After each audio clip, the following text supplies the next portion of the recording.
Greetings everyone, and Grandpa with another video today, and this year we start with episode 15 of tanks I would like to see in the game in the near future. We have a very special tank that made a very big impact in the modern warfare. Now, in this game we have a lot of tank destroyers and AAVs, which some of us really knows that these are actually SPAAG, which are self-propelled anti-aircraft guns. These tanks are pretty good if you know how to play with them and if you know how to use them wisely. However, just a few people understand these tanks and a few people play with them nowadays. As you see on the screen, we have the Shilka, which is one of those tanks that I really wish to have in the game, and it got introduced. We have also other tanks in the game which are like in between, a mix, something similar to Kajuka or BMPT 2000 or Derivatia or Gepard, BMPT 72, or who knows, maybe QN 506. But this vehicle that I'm going to talk about today, it is actually an SPAAG. It's something similar to the one of the Derivatia BMP, chassis, and yeah, it's not so tough or similar to the one of Shilka, maybe more or less. So today's tank, it is actually called Pantsir S1. Now, Pantsir S1 option is a tracked chassis type GM352M1E from the Belarus company Minsk tractor plant. I chose this tank because I saw it on Pinterest many times while I was watching a lot of, I don't know, tanks. That's what some men do, try to search and enjoy. And I stumbled upon this vehicle, which it caught my eye because it had some interesting weaponry. It's been in many countries, requested and highly asked to be produced. So I chose the tracked version, not the 8x8 wheel version.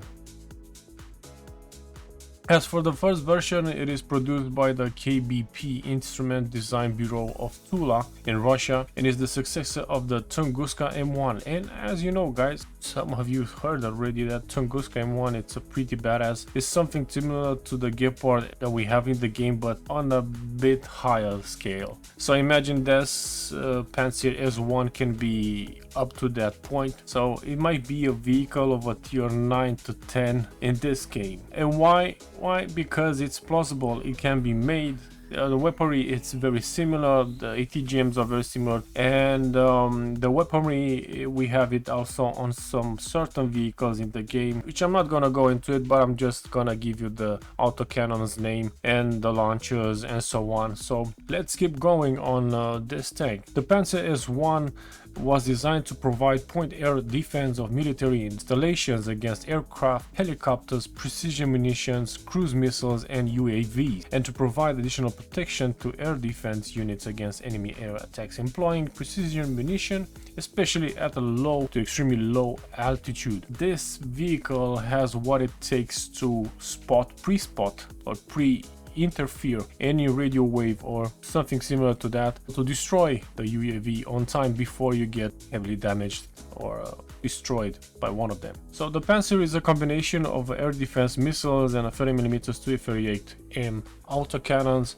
and two 6-round surface-to-air missile launchers firing the 57E6 or 9M335 missiles. Now, 30mm 238 autocannons we have in the game, the BMPT tanks that we have them, Terminators. It might go also with some other vehicles like, I don't know, AVs and so on, to have around 20,000 to 25,000 damage per minute. It will be pretty sick just by using the normal munition AP ones, and it will be pretty sick to have it in the game actually with two of them, Like we have Gepard with 35mm and it does pretty well in the matches, but it has no rockets, guided and unguided, something similar to ADATs. So imagine to see a vehicle with the chassis of the BMP or the Derivatia with 6 launchers like these ones, 6 on side, plus 2 autocannons. It will be pretty sick. and that's why I said that this vehicle is between tier 9 to 10, so it's much more suitable for tier 10 than a tier 9. At tier 9 you can troll a lot of tanks. but having the ability to trigger like the cooling system while in the match, probably at the price of something, I don't know. It will be interesting to have a vehicle that it's actually very useful in some situation, and that cooling system can trigger and can be used probably once at 60 seconds. Now let's talk about the rockets, the launchers, which the missiles are two types. You have the export version and the normal one. So the export is the 57E6. The non-exported one is the 9M335 and is similar in appearance and layout to the 9M311 Tunguska subsystem. It said in the beginning that this vehicle it's an improved version of Tunguska. The missile's casing is bi-caliber and the launch engine is in a separate stage. The missile has a high speed and a low flight time at the launch site. After separation of the starting engine, the rocket has a high maneuverability and a small ballistic deceleration, like a speed reduction, and that one will help you to, let's say, guiding the missiles where you want to go.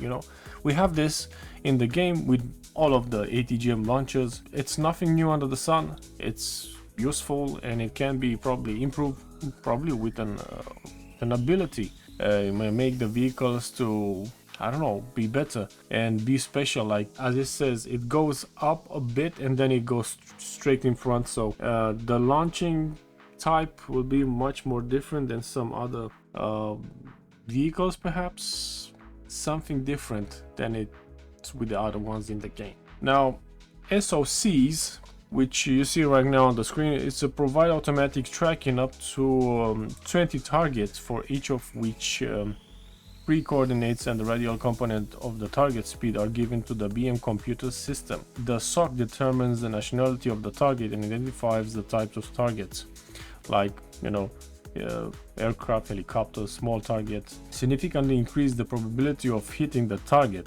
An upgraded version of the system has been developed and equipped with SOC's S range.